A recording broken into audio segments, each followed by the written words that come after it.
किसी भी कन्या लग्न की कुंडली में कारक ग्रह होते हैं बुध, शुक्र और शनि। इसके बाद मारक ग्रह होते हैं चंद्रमा, मंगल और सूर्य तथा समग्रह होते हैं शनि। यहाँ पे कन्या लग्न की कुंडली का एक एग्जाम्पल आपको दिखाया जा रहा है। कन्या लग्न में कोई भी ग्रह बैठा हुआ नहीं है, लेकिन इसके लग्न का स्वामी 12वें भाव में बैठा हुआ है। वहाँ पर उसके साथ नवम भाव का स्वामी शुक्र भी बैठा हुआ है, जो कोइंसिडेंटली उसके दूसरे भाव का स्वामी भी है।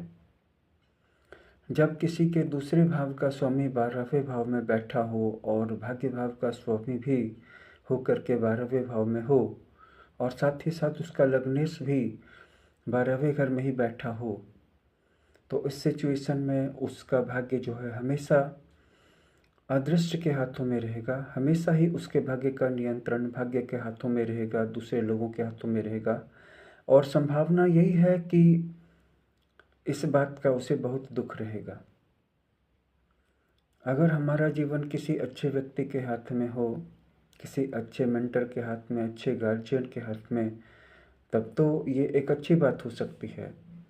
लेकिन ऐसी शक्तियों के हाथ में हो जो हमारा सारा टाइम, हमारी सारी एनर्जी और हमारा सारा कुछ ले जाएं और फिर उसका कोई अच्छा फल ना मिले बल्कि इसका हमें मलाल रह जाए, तो ये बात होती है 12वें घर का एक इफ़ेक्ट।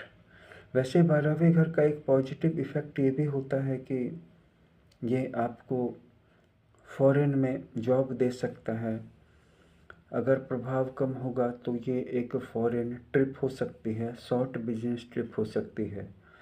लेकिन इसके लिए कम से कम लग्नेश, द्वितीय सौभाग्यस में किसी एक ग्रह का क्रूर होना बहुत ज़रूरी था।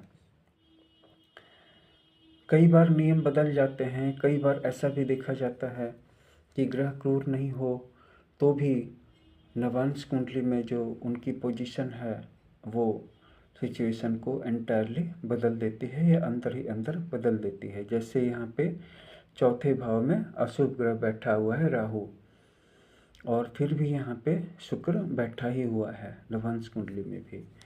तो ये बात बतला रही है कि इनिशियली एक ऐसी डील पे ये जातक पहुंच सकता है जहाँ पे ये फॉरेन पहुंच सकता है, लेकिन अपने वतन में इसे काम करने में कठिनाइयों का अनुभव ज़्यादा करना पड़ेगा दूसरे गाइज की तुलना में।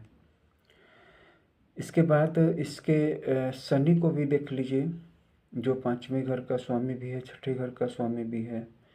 उसमें सस्तेस होने का दोष नहीं आएगा क्योंकि वो एक त्रिकोण का स्वामी हो चुका है। पंचम स्थान का स्वामी होकर के शनि पंचम भाव में ही बैठा हुआ है, वक्री भी है, और साथ ही साथ उसकी डिग्री भी आप देख सकते हैं कि 0-9 है।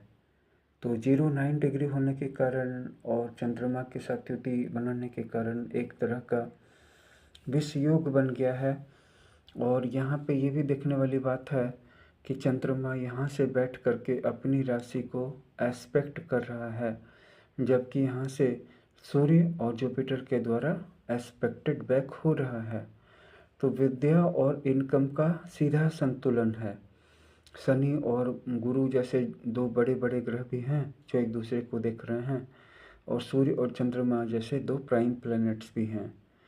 तो यहाँ पे कहीं ना कहीं इस जातक का ध्यान हमेशा इस बात पे लगा रहेगा कि जो कुछ भी नॉलेज है इसके द्वारा तुरंत अभी एक इनकम जनरेट कर ली जाए। और 10वें भाव में केतु जो है बार बार इसको जॉब बदलने के लिए मजबूर करेगा और वो जॉब उसे टुकड़ों में मिलेंगे। और चौथे भाव में राहु के साथ यूरेनस और नेपच्यून बैठे हैं, जो ये बतला रहा है कि इसके अपने दिमाग में काफ़ी ज़्यादा उलझने हैं, काफ़ी ज़्यादा उत्पात हैं, और उसे ऐसा लगेगा कि इसके पास बहुत सारे आइडियाज़ हैं और वे सारे आइडियाज़ धन की बारिश करवा सकते हैं। तो क्यों न पहले उन सारे आइडियाज़ पे काम कर लिया जाए। इसलिए उसे अपने उन सीक्रेट आइडियाज़ पे, बिजनेस आइडियाज़ पे बहुत ज़्यादा विश्वास होगा, क्योंकि राहु और यूरेनस उत्पात मचाते हैं, लेकिन नेपच्यून ज़्यादा इंटरनल डिसिप्लिन देता है।